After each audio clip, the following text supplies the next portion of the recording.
65 years old si Mang Lando, habang si Carlo ay 25 pa lamang.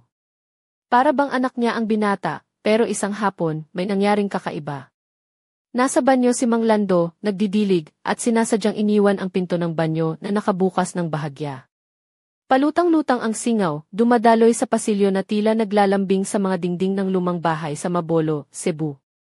Alam niyang malapit si Carlo, at basta't dumaan lang ito, makikita niya siya. At dumaan nga. Sa gilid ng mata, nakita ni Mang Lando si Carlo, nakatigil, tahimik, nakatitig.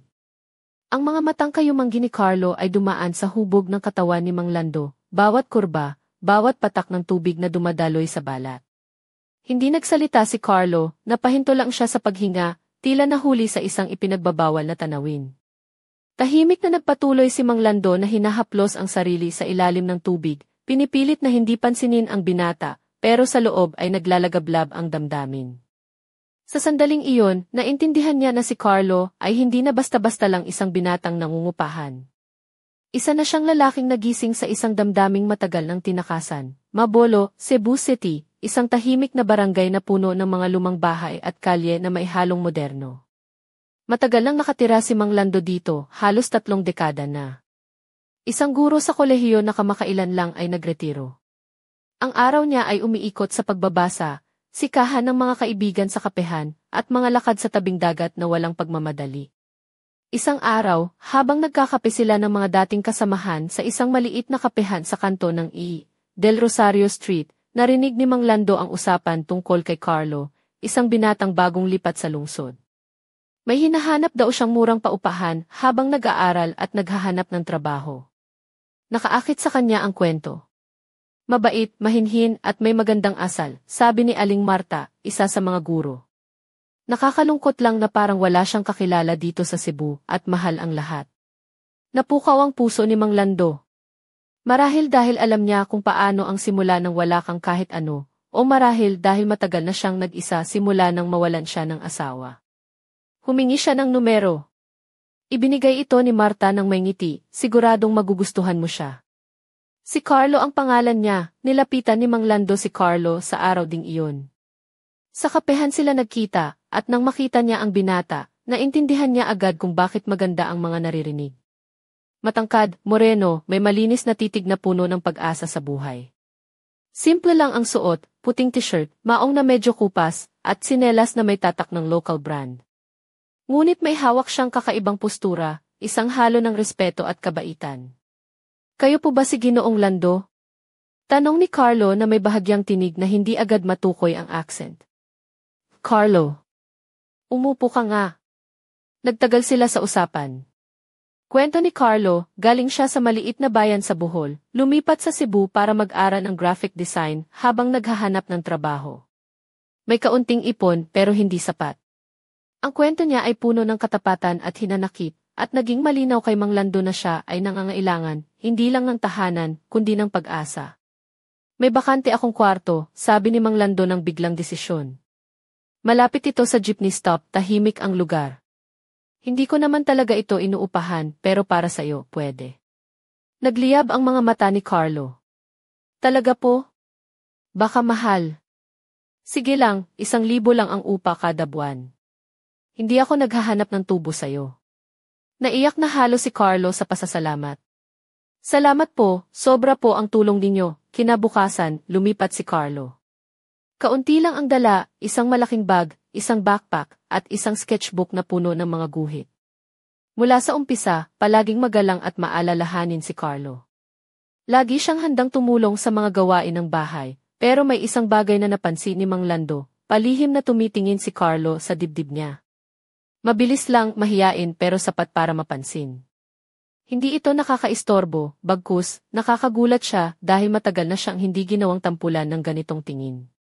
Sa presensya ni Carlo, muling nagkaroon ng alab ang damdamin ni Mang Lando na akala niya'y patay na, tahimik ang mga unang araw. Maaga pa lamang ay lumalakad na si Carlo sa kalye, naghahanap ng trabaho o nag-aaral. Pagbalik, naghahanda na si Mang Lando ng hapunan. Kahit hindi ito hinihingi, palaging nag-aalok si Carlo na kumain kasama siya. Ayoko pong makaabala, Ginoo, sabi nito nang may tamis sa boses. Hindi naman abala, gusto ko lang ng kasama, sagot ni Mang Lando habang nakangiti. Dito nagsimula ang mga simpleng ritual, usapan pagkatapos ng pagkain, mga kwento tungkol sa araw, mga plano, mga pangarap. Minsan ay nagdidrawing si Carlo, tahimik at malalim ang pag-iisip, habang si Mang Lando ay tahimik na nanonood. Ngunit nagsimulang lumabas ang mga senyales na hindi na ito basta simpleng pagtitinginan lang, ang mga matang matagal nang nakatutok sa mga binti ni Mang Lando kapag nakasuot siya ng palda, ang paghinga ni Carlo na nagbabago kapag yumuko ito, at higit sa lahat, ang sarili niyang reaksyon na hindi niya matanggap ang pagkasabik na mapansin, sa kabila ng kanyang edad, inalagaan ni Mang Lando ang sarili. Ang katawan niya ay may mga kurbada pa rin, ang dibdib ay matatag, at kahit ang mga kulubot ay nagsasalaysay ng kwento ng buhay, may kakaibang alindog pa rin siya. Sa piling ni Carlo, hindi ito simpleng paggalang, ito ay isang tinatagong pagnanasa. Isang hapon, habang umiinom sila ng kape sa kusina, napansin niya ang tensyon sa mga kamay ni Carlo habang papalapit siya. Suot ni Mang Lando ay isang simpleng dress, bahagyang masikip sa katawan, at ang titig ni Carlo ay hindi niya naitago. Okay ka lang ba? Tanong niya na may kasinungalingang inosente. Opo, pasensya na po, na-distract lang ako, sagot ni Carlo habang namumula, hindi makatulog si Mang Lando ng gabing iyon. Matagal na niyang inisip ang presensya ng isang lalaki sa kanyang buhay matapos ang maraming taon ng pag-iisa. Ang batang 25 anyos na ito ay muling nagpasiklab ng apoy na akala niya ay patay na. Ngunit lalong lumakas ang apoy ng isang araw nang si Carlo ay naliligo sa umaga. Karaniwan, isinasara niya ang pinto ng banyo, pero sa pagkakataong iyon, nakabukas ng bahagya ang pinto, siguro ay isang pagkakamali lamang. Habang siya ay nagdaraan sa pasilyo, narinig ang pag-agos ng tubig. Sa hindi sinasadyang pagtingin, nakita niya si Carlo na nakatalikod, may matibay at malusog na katawan, ngunit nang bahagya itong lumingon, nakita niya pa ang higit pa. Nakikita niya itong humawak sa sarili, nakapikit ang mga mata, tila nalulunod sa sariling damdamin. Tumibok ng malakas ang puso ni Mang Lando. Gusto niyang lumayo, pero hindi niya magawang tumigil sa panonood. Nanatili siyang nakatayo ng walang imik hanggang sa matapos ang lahat. Nang maunawaan ang ginawa niya, naramdaman ang halo ng hiya at kakaibang kasabikan. Bumalik siya sa kwarto, huminga ng mabilis. Hindi niya maalala kung kailan huling naantig ang damdamin niya ng ganito. Ang imahe ni Carlo sa banyo ay nanatili sa isip niya. At ang pinakamahalaga, nagpasiklab ito ng isang pagnanasa na akala niya ay patay na, mula noon, nagbago ang lahat. Sa susunod, siya na ang mag-iiwan ng pinto ng banyo na nakabukas, hindi nakatulog si Mang Lando buong gabi. Sa bawat pagsara ng mga mata, naroon si Carlo sa ilalim ng tubig, ang tubig na dumadaloy sa katawan nito, ang mga kamay na naglalakbay sa balat, ang ekspresyon ng walang malay na kaligayahan. Para bang ang isip niya ay nagising muli mula sa isang mahabang pagkakahimbing, kinabukasan, tiningnan niya ang sarili sa salamin ng mas matagal kaysa sa dati. Maingat siyang nag-ayos, isang ritual na matagal nang hindi ginagawa. Nag-spray siya ng konting pabango na may tamis na tila kumakaway sa hangin. At gumawa ng isang desisyon na hindi niya inakala na magagawa niya. Gusto niyang subukan. Gusto niyang makita kung paano siya titingnan ni Carlo, kung aatras ba siya o lalapit. Nang gabing iyon, hindi niya iniwan na mag-isa ang hapunan. Nagkunwaring normal habang kumakain. Bagamat pagod si Carlo, kumikinang pa rin ang mga mata nito tuwing tumitingin sa kanya. Pagkatapos ng hapunan, mahinang tinig niya, maliligo muna ako. Matagal ang araw na ito. Hindi nag-aalinlangan si Carlo, hindi alam kung anong iniisip, dahan-dahan siyang lumakad patungo sa banyo.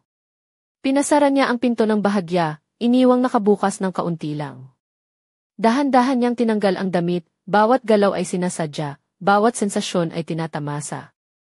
Nang buksan ang shower, ang mainit na tubig ay dumaloy sa kanyang balat, nagdulot ng kiliti sa tiyan. At nang makita niya sa salamin ang anino ni Carlo sa pasilyo, na nakatayo lang at nakatingin ng tahimik, naglakad siya ng kamay sa liig, sa dibdib, pababa ng dahan-dahan. Pumikit siya at naglabas ng mabagal na buntong hininga. Alam niyang tinitingnan siya ni Carlo. Alam niyang ang mga mata nito ay nakatuon sa hubad niyang balat, sa bawat kurbada na pinapatingkad ng tubig. Hindi siya nagsalita. Nagkunwari siyang hindi napapansin. Nagpatuloy siya sa pagligo, nilalasap ang halo ng kahihiyan at katapangan. Nang lumabas siya, wala na si Carlo sa pasilyo. Baka nasa kwarto na nito, na may puso. Sa pagdating ng umaga sa Mabolo, nagising si Mang Lando na may kakaibang lamig sa hangin. Ang araw ay sumilip na sa pagitan ng mga kortina, ngunit sa loob ng bahay ay maihangin ang pag-aalinlangan na tila bumabalot sa bawat sulok.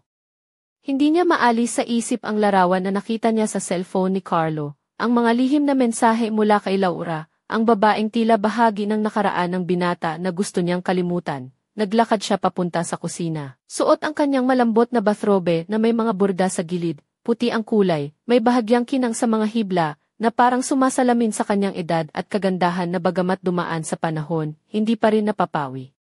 Sa paa niya ay nakasuot ang simpleng sinelas na may mga maliliit na bulaklak na disenyo. Sa kanyang mga daliri ay nakasuot ang mga singsing na matagal na niyang iniingatan, mga alaala ng nakaraan, mga pangakong di na niya mababawi. Habang naghahanda ng kape, narinig niya ang mga malumanay na hakbang ni Carlo sa pasilyo. Dumating ito na nakasuot ng simpleng puting polo at maong na shorts. Ang buhok niya ay medyo magulo, may bakas ng pagod sa mga mata, ngunit may ningning na hindi niya maipaliwanag. Sa kanyang lieg ay may simpleng tali na gawa sa balat, isang maliit na palamuti na tila nagsisilbing tanda ng kanyang kabataan at pagkabibo. Magandang umaga, Mang Lando. Bati ni Carlo, may bahagyang ngiti ngunit maihalong kaba sa kanyang tinig. Ngumiti si Mang Lando ng bahagyang pilit, magandang umaga rin, Carlo. Kumain ka na ba? Hindi pa po. Gusto ko sanang kumain tayo ng sabay-sama, sagot nito, habang nilalabas ang kanyang mga kamay na tila nag-aanyaya ng kapayapaan. Napatingin si Mang Lando sa binata ng matagal. Sa kanyang mga mata, may halong pag-aalala at pag-asa. Hindi niya maiwasang mapansin kung paanong ang mga mata ni Carlo ay minsang naglalaro sa kanyang mga kamay, sa kanyang mga labi, na tila nag-aanyaya ng isang lihim na pagnanais, kung saan-saan napupunta ang isip ni Mang Lando. Ang mga araw na puno ng katahimikan ay unti-unting napalitan ng mga sandaling puno ng tensyon, ng mga titig na nag-uusap ng hindi gumagamit ng salita. Ngunit ang anino ng nakaraan ay patuloy na sumusunod sa kanila, isang lihim na sumisirit sa kanilang relasyon. Habang nagkakape, napansin ni Mang Lando ang pag-ikot ng mga mata ni Carlo tuwing tinitingnan niya ito ng diretsyo. Ang mga mata ni Carlo ay puno ng pag-aalinlangan, at may mga sandali na tila nagtatangkang itago ang isang bagay. Carlo, may gusto ba akong malaman? Tanong ni Mang Lando, pinipilit na panatilihin ang kanyang tinig na kalmado, napatingin si Carlo ng diretsyo. Wala po, Mang Lando. Wala pong anuman, ngunit hindi siya naniniwala. Alam niyang may bagay na itinatago ang binata, at ang hindi pagsabi nito ay parang isang malambing na pahirap na unti-unting lumalalim sa kanilang samahan. Lumipas ang mga araw na may kakaibang katahimikan sa bahay. Pareho silang nagtatago ng mga lihim na naiisip, mga pagdududa na hindi masabi ng malakas. Sa bawat hapunan, sa bawat paglalakad sa paligid ng Barangay Mabolo, ang pagitan nila ay unti-unting lumalalim, ngunit hindi sa paraang inaasahan. Isang gabi, habang nagpapahinga si Mang Lando sa kanyang silid, napansin niyang may pumasok na liwanag mula sa kwarto ni Carlo. Pumunta siya malapit sa pintuan, at sa liwanag ay nakita niya ang binata na nakaupo sa kama, hawak ang cellphone, habang may mga luha sa mga mata, hindi niya alam kung magpapasok siya o magtatago lamang. Ngunit sa isang kisap mata, naramdaman niyang may kailangang mangyari, isang pag-uusap na magpapabago sa lahat. Carlo, mahina niyang tawag, napalingon si Carlo, natigilan sa pagkakita sa kanya. Mang Lando, pasensya na po. Hindi ko intensyon na magpakita ng kahinaan. Lumapit si Mang Lando at umupo sa tabi niya, ang kanyang mga kamay ay malumanay na humawak sa kamay ng binata. Hindi mo kailangang humingi ng tawad. Lahat tayo may mga laban na kailangang harapin, pero hindi ko po alam kung paano ko sasabihin sa inyo ang lahat, bulong ni Carlo. Ang boses ay puno ng kaba. Simulan mo lang, hikayat ni Mang Lando, habang ang kanilang mga tingin ay nagtagpo. Ang init ng kanilang mga mata ay tila nagliliyab ng isang bagong pag-asa. Muling bumalik si Carlo sa kanyang mga salita, may isang tao sa nakaraan ko, si Laura. Alam kong naging bahagi siya ng buhay ko bago kita nakilala, pero ang totoo, hindi ko siya mahal. Hindi ko alam kung bakit siya palaging bumabalik sa buhay ko, tila sinusubukan niyang sirain ang lahat ng meron tayo. Napangiti si Mang Lando sa isang mapait man, ngunit matatag na ngiti. Hindi madali ang pinagdadaanan mo, Carlo. Ngunit nandito ako, at hindi kita iiwan. Sa pag-uusap na iyon, unti-unti nilang naibulalas ang mga lihim na matagal nang tinatago. Ngunit bago pa man nila tuluyang mapawi ang mga anino ng nakaraan, isang hindi inaasahang tawag ang dumating sa pinto ng kanilang tahanan. Tumayo si Carlo at dumiretso sa pintuan. Nang buksan niya, isang babaeng may mahabang itim na buhok, naka-leather jacket at tila may dalang misteryo, ang nakatayo sa labas. Ang mga mata niya ay matalim, puno ng pagdududa at galit. Lucia, mahinang bulong ni Carlo, tila isang babala, muling bumalik ang tensyon sa hangin. Ang babaeng iyon ay hindi lamang isang bahagi ng nakaraan ni Carlo, kundi isang banta na maaaring magwasak sa lahat ng kanilang pinagsamahan. Habang nakatayo sa harapan nila si Lucia, ang mga mata ni Mang Lando ay nagningning, puno ng tapang at pasya. Alam niyang hindi pa tapos ang kwento nila, sa likod ng mga salitang hindi pa nasasabi, sa mga lihim na hindi pa naihahayag, ang isang mas malaking laban ang naghihintay. Isang laban na magpapasya kung ang kanilang pagmamahalan ay magtatagal o maglalaho ng tuluyan. At sa huling sandali ng gabi na iyon, habang ang mga bituin ay tahimik na nanonood sa kalangitan ng Cebu, ang tanong ay nanatili. Ano ang magiging susunod na hakbang ni Mang Lando at Carlo? At hanggang saan kaya sila magtatagal sa gitna ng mga pagsubok na dala ng nakaraan at ng lipunan, hindi pa tapos ang kwento.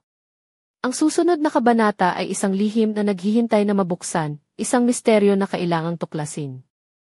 Makalipas ang ilang araw mula nang dumalaw si Lucia, unti-unting bumalik ang normal na takbo ng bahay ni Mang Lando sa Mabolo, Cebu.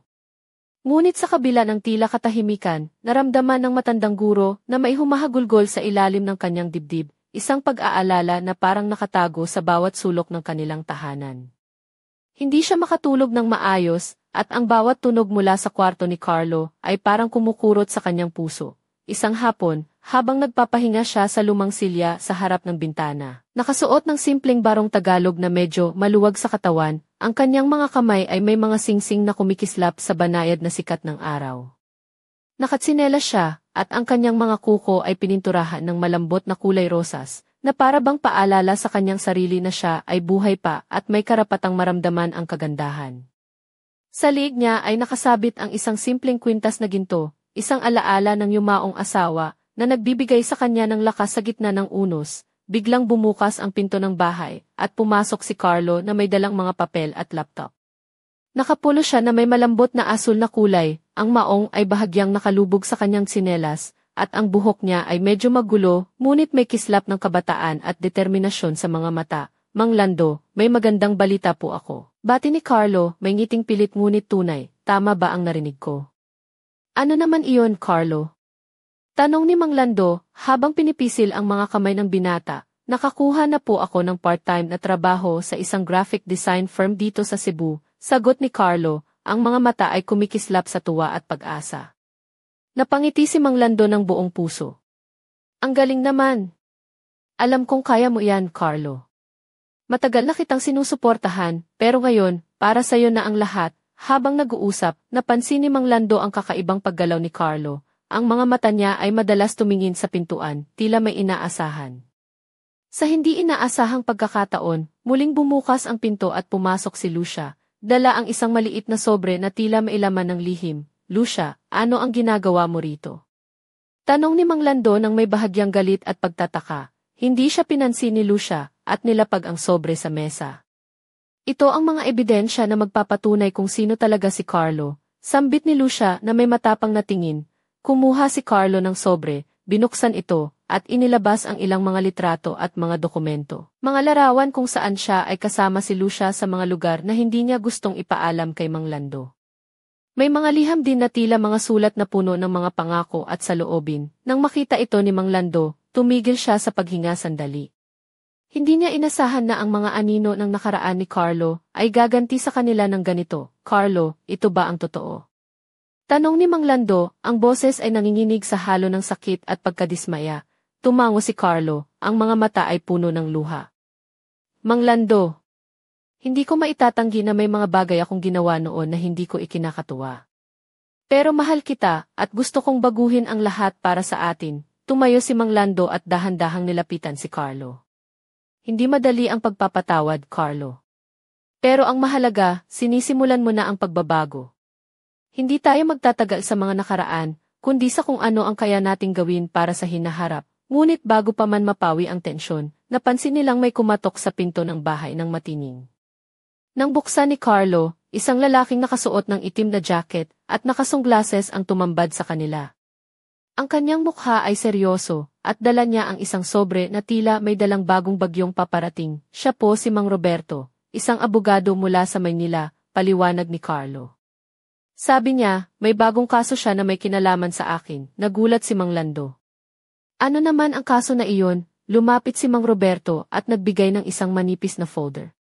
Ito ay isang paunawa mula sa isang kumpanya na nagsasabing may paglabag sa kontrata si Carlo noong nagtatrabaho siya sa amin. Sila ay naghahain ng demanda at nagbabanta ng malaking multa, hindi makapaniwala si Mang Lando. Parang hindi matapos-tapos ang mga pagsubok. Pero tumayo siya ng matatag, hinawakan ang kamay ni Carlo at tumango. Ano man ang dumating, harapin natin ito ng magkasama. Huwag mong kalimutan, Carlo, na nandito ako para sa'yo. Nagtagpo ang kanilang mga mata, isang pagsasama ng lakas, takot, at pag-asa na hindi matitinag. Sa kabila ng lahat ng unos, may apoy na patuloy na naglalagablab sa kanilang puso. Ngunit sa likod ng mga dokumento at mga sulat, may isang lihim na hindi pa nasusumpungan, isang lihim na maaaring magbukas ng bagong kabanata, o magpabagsak sa lahat ng kanilang pinagsamahan. Isang lihim na naghihintay sa dilim ng gabi, na may mga mata na nagmamasid sa bawat galaw, at mga pusong naglalaban sa anino ng pagnanasa at pagtataksil. Sa huling eksena ng araw na iyon, habang nakatayo silang dalawa sa harap ng bintana, nakatanaw sa dagat ng Cebu, isang malamlam na liwanag ang bumalot sa kanilang mga mukha. Isang bulong ang dumaan sa hangin, tila isang babala, hindi lahat ng nakikita mo ay totoo, at hindi lahat na minamahal mo ay tapat. Ano ang magiging susunod na hakbang ni Mang Lando at Carlo? Makakaya ba nilang lampasan ang mga pagsubok na dala ng nakaraan at ng mundong palibot nila? O ang kanilang kwento ay mauwi sa isang trahedya na walang katapusan? Ang sagot ay naghihintay pa sa dilim ng gabi, sa mga lihim na hindi pa nabubunyag, at sa mga puso na muling magtatagpo sa gitna ng unos. Sa sumunod na gabi, ang hanging malamig ng Mabolo ay tila may dalang kakaibang tensyon. Sa loob ng bahay ni Mang Lando, ang mga ilaw ay mahina, bumabalot sa mga anino ng mga lumang larawan sa pader, mga alaala ng isang buhay na puno ng kwento. Nakaupo si Mang Lando sa kanyang paboritong silya, nakasuot ng mahabang saya na gawa sa pinong habi ng pinya, na may maliliit na burda sa manggas at kwelyo, isang bihirang gamit na nagpapakita ng kanyang pag-aalaga sa sarili, sa kabila ng mga unos ng buhay. Sa kanyang mga kamay ay hawak ang isang tasa ng mainit na tsaa, ang singaw ay sumasayaw sa malamlam na ilaw ng lampara. Hindi pa rin makatulog si Mang Lando. Ang mga pangyayari sa mga nakaraang araw ay paulit-ulit na bumabalik sa kanyang isip, ang lihim ni Carlo, ang pagdating ni Lucia, at lalo na ang bagong suliranin na dala ni Mang Roberto. Ang puso niya ay puno ng takot, ngunit may nakatagong tapang na hindi niya inakala na meron pa siya. Habang nagmumuni-muni, may maririnig siyang mga malumanay na hakbang mula sa kwarto ni Carlo. Ang binata ay lumalapit, nakasuot ng simpleng puting t-shirt at itim na jogger pants. Ang buhok ay bahagyang basa, marahil kakaligo lang, ngunit ang mga mata ay may kakaibang kislap, puno ng pangakong hindi pa niya lubusang naunawaan. Mang Lando, bulong ni Carlo nang dahan-dahang hawakan ang balikat ng matanda. Kailangan po nating magsalita. Tumayo si Mang Lando at inanyayahan siyang umupo sa tabi niya sa lumang sofa. Ano ba ang nasa isip mo, Carlo? Huminga ng malalim si Carlo bago sumagot. Mayroon akong sasabihin sa inyo tungkol kay Lucia at tungkol sa akin. Hindi lahat ng bagay ay tulad ng ipinakita niya, napatingin si Mang Lando kay Carlo ng seryoso. Ipaliwanag mo, muling huminga si Carlo, at sa kanyang mga mata ay maihalong panghihina at tapang. Si Lucia ay matagal ng bahagi ng buhay ko, pero hindi siya ang taong iniwan ko. May iba akong lihim na hindi ko pa nasasabi, napailing si Mang Lando. Ramdam ang bigat ng mga salitang iyon sa kanyang dibdib. Ano iyon, Carlo? Tumigil siya sa pagsuporta sa akin nang makilala ko kayo. At may mga bagay siya na ginamit para kontrolin ako, para takutin. Pero ang totoo, may isang tao ako noon na hindi niya alam, nagkatinginan silang dalawa, at sa katahimikan ay lumabas ang isang tinig mula sa dilim ng pasilyo. Hindi mo kailanman malalaman ang buong katotohanan, Carlo, bulyaw ni Lucia, na biglang lumabas mula sa anino ng pinto. Suot ang itim na leather jacket na nagbigay sa kanya ng matapang na aura, at ang kanyang mga mata ay nagliliyab ng galit at selos. Napalingon si Mang Lando, at sa kanya nakita si Lucia na dahan-dahang papalapit. Dala ang isang maliit na kahon na may misteryosong laman. Ngayon, magtatapos na ang lahat, sambit ni Lucia, habang inilalabas ang isang lumang kwintas at ilang larawan kung saan si Carlo ay kasama ang isang babaeng hindi si Lucia. Napatingin si Carlo sa mga litrato, ang mga mata ay puno ng kahihiyan at sakit. Mang Lando, hindi ko ito sinasadya. Hindi ko gustong masaktan ka, ngunit hindi na siya pinansin ni Lucia. Lumapit siya kay Mang Lando at ibinaba ang kahon sa harap niya. Ito ang mga ebidensya ng isang lihim na relasyon ni Carlo na hindi niya sinasabi sa inyo. May tao siyang iniwan sa Maynila na hindi niya kayang kalimutan. Tumayo si Mang Lando, ang mga kamay ay nanginginig ngunit ang tinig ay matatag. Lucia, sapat na ang iyong paninira. Hindi mo ako mapipilitang paniwalaan ang mga gawaing ito ng walang patunay, ngunit si Lucia ay hindi nagpaawat. Kung gusto mong malaman ang totoo, Carlo, sabihin mo na. O magtatagal na lang tayong naglalaro ng katotohanan, si Carlo ay tumingin kay Mang Lando na may kalituhan. Hindi ko sinasadyang mapasok ang ganitong sitwasyon. Pero ang mahalaga ay ikaw ang gusto kong makasama ngayon. Ang nakaraan ko ay isang malaking pagkakamali, habang nag-uusap sila, may narinig silang malambing ngunit malupit na halakhak mula sa labas ng bahay. Isang lalaking may suot na itim na jacket at sunglasses ang pumasok, dala ang isang maleta at mga dokumento. Magandang gabi, lahat, bati ng lalaking iyon. Ako si Mang Roberto, abogado ni Carlo. May dala akong bagong impormasyon na maaaring magpabago ng lahat. Napatingin silang lahat sa kanya, at sa kanyang mga mata ay mailihim na hindi pa nila nalalaman. May ebidensya ako na magpapatunay na hindi si Carlo ang may kasalanan sa mga paratang ni Lucia, dagdag ni Mang Roberto. May mas malalim na laro dito, at ang totoo ay higit pa sa nakikita ninyo. Habang binubuksan ni Mang Roberto ang kanyang maleta, nagsimulang lumabas ang mga dokumento, mga larawan, at mga video na tila naglalantad ng isang malawak na panlilinlang. May mga taong nagbabantay, mga lihim na alyansa, at isang kwentong mas komplikado kaysa sa inaakala nila. Napatingin si Mang Lando kay Carlo ng may pag-asa at takot. Ano ba talaga ang nangyayari, Carlo? Ngumiti si Carlo ng may bahagyang panghihina, ngunit may tapang. Hindi pa natin alam ang buong katotohanan, Mang Lando. Pero handa akong harapin ito, kasama kayo, at sa sandaling iyon, habang ang ilaw ng lampara ay bumabalot sa kanilang mga mukha, ang kanilang mga puso ay nagtagpo sa isang bagong pangako, isang pangakong haharapin nila ang lahat ng unos, lihim, at pagsubok na darating. Ngunit sa dilim ng gabi, may mga matang nagmamasid mula sa malayo, mga mata na puno ng balak at lihim.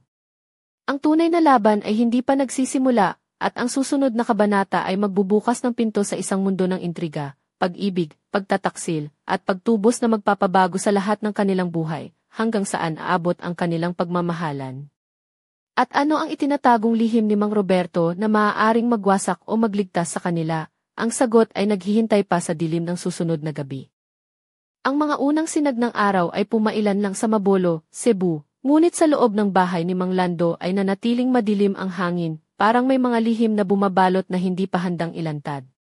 Nakaupo si Mang Lando sa tabi ng bintana, ang kanyang mga kamay ay mahigpit na nakayakap sa isang maliit na kahon na may mga lumang litrato at sulat.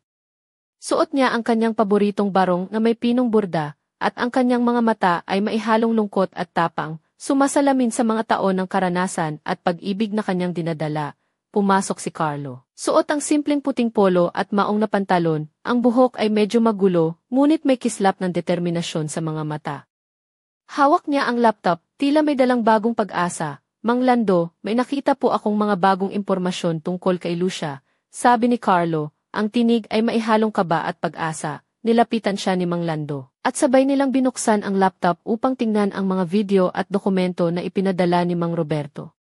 Sa mga ito, lumilitaw ang mga eksena kung saan si Lucia ay nakikipag-ugnayan sa ilang mga taong may hindi magandang intensyon, mga tao na tila mailayuning sirain ang buhay ni Carlo at ang kanilang pagsasama, habang pinapanood nila ang mga ito. Napansin ni Mang Lando ang kakaibang pag-igting sa mukha ni Carlo, ang kombinasyon ng takot, galit, at determinasyon. Hindi po siya ang taong inakala nating lahat, bulong ni Carlo. May mga plano siyang lihim na ginawa laban sa atin. Tumayo si Mang Lando. Pinisil ang balikat ni Carlo ng mahigpit. Hindi tayo papayag na sirain tayo ng mga ganito, Carlo.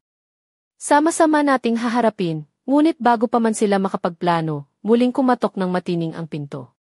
Pagbukas ni Carlo, Isang babaeng may mahabang itim na buhok, naka-jacket na leather at may matapang na titig ang tumambad sa kanila. Isa pa itong babae na hindi nila inaasahan. Siya si Amelia, sabi ni Mang Lando nang makilala ang bagong dumating.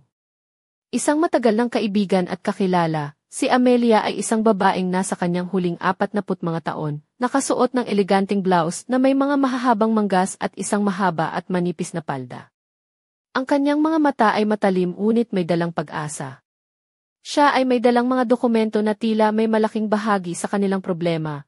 Mayroon akong mga ebidensya na maaaring makatulong sa inyo, sabi ni Amelia nang may kumpiyansang tinig, habang inilalabas niya ang mga dokumento. Unti-unting lumalawak ang kwento, mga lihim na koneksyon, mga taong may interes sa pagkawasak ni Carlo, at mga plano na naglalayong sirain ang kanilang buhay. Ang laban natin ay hindi lang laban kay Lucia, paliwanag ni Amelia.